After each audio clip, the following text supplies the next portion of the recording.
What's up, gang? Here we are talking about what makes a great father. If you have comments, definitely leave them. If you have questions, definitely ask them. I have lots of questions and lots of comments and very few answers.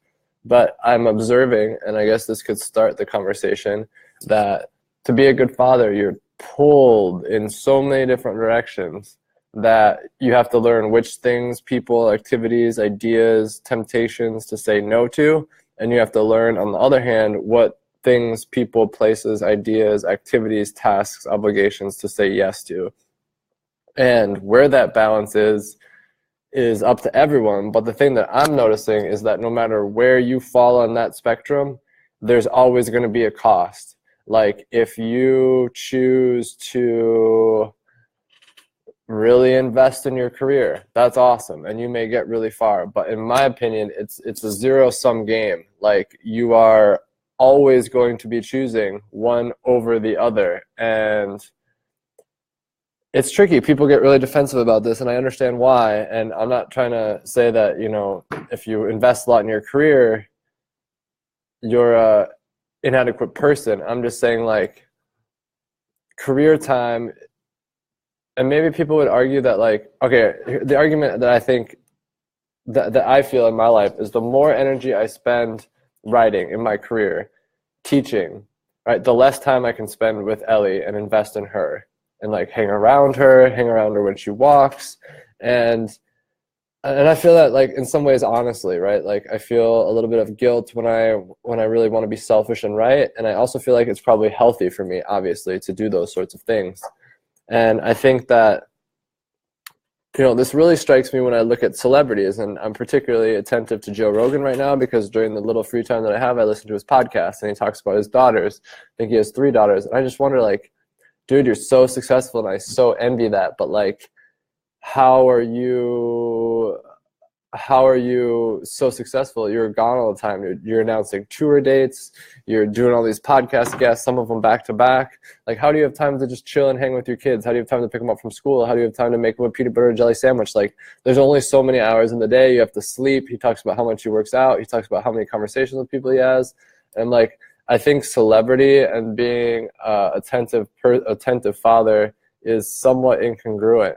And at first I lamented this. It's like it's tough because it means you need to choose. You need to make a hard choice. And I think the cultural status quo is that you can have both. You can have your cake and eat it too. And I just don't think I think that there's a balance. I think you can have a career and be a good father, absolutely.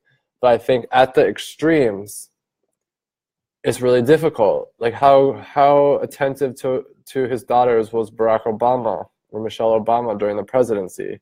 These people who invest so much in their careers, how much time left over, how much energy at the end of the day do they have to give to their spouse, to give to their pets,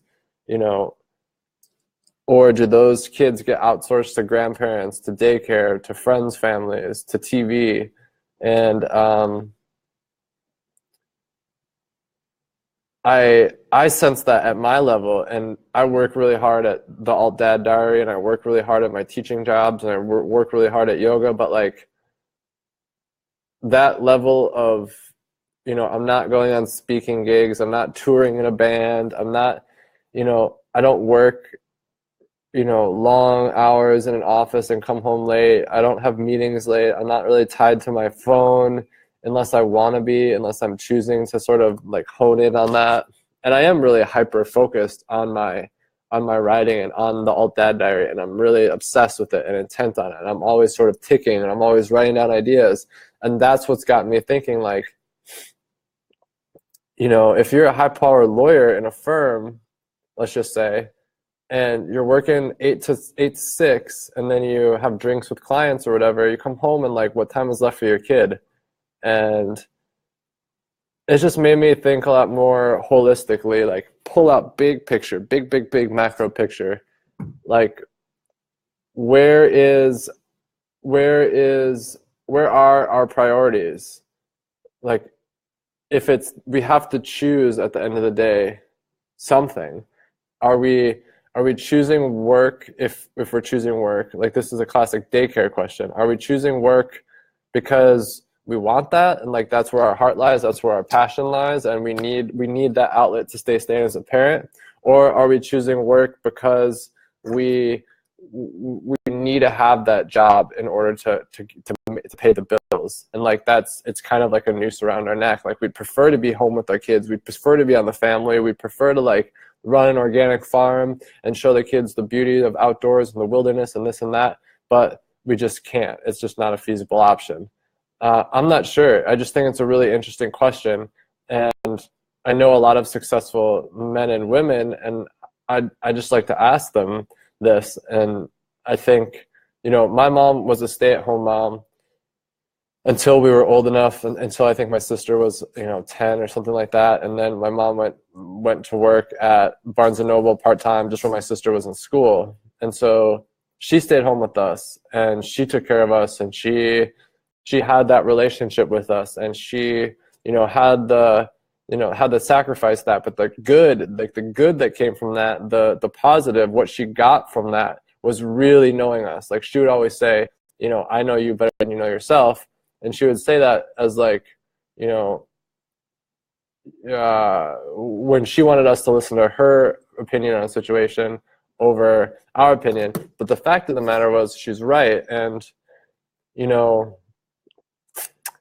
if you guys who have thoughts as you're listening or as you're thinking, just comment them down. And even if they're a silly thought, like, I'll read them and I'll think about it, and it will help me think about this, because I just feel the tension between career on one hand and family on the other, and like trying to find the point on that slack line where I exist. That's where I'm right now. And so I just think it's interesting to put the question to the people.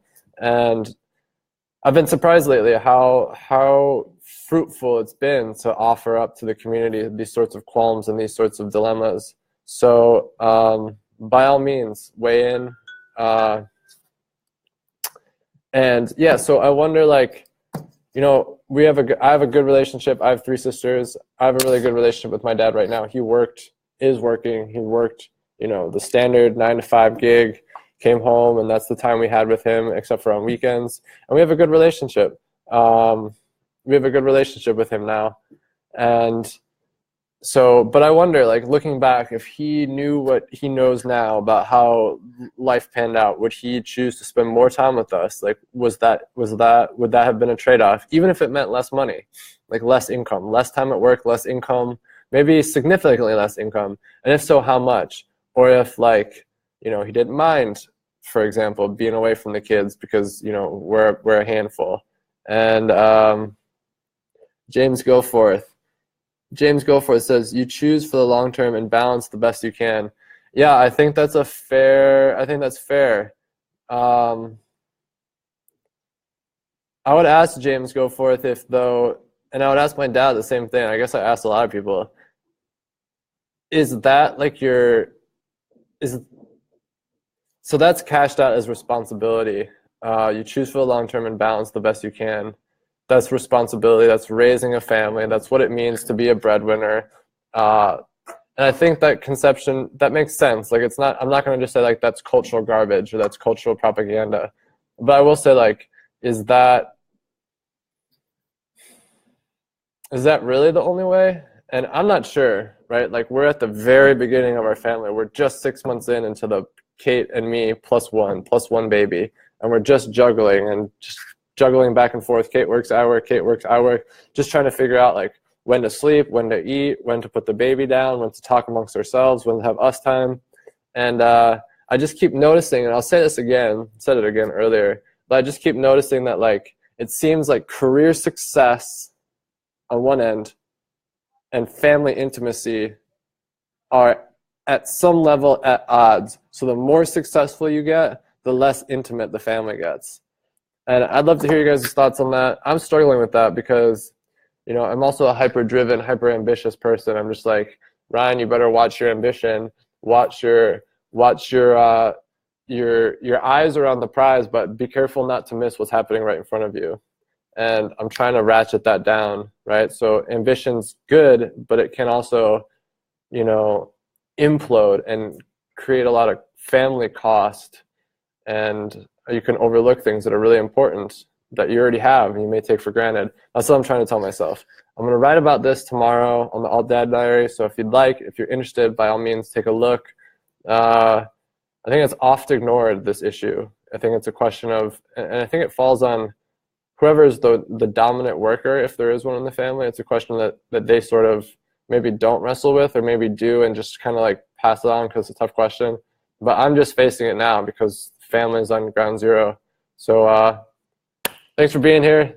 Thanks for listening. If you have comments or if you think about them later today, you'll be able to, I'll post this, so you'll be able to comment. This video will stay live.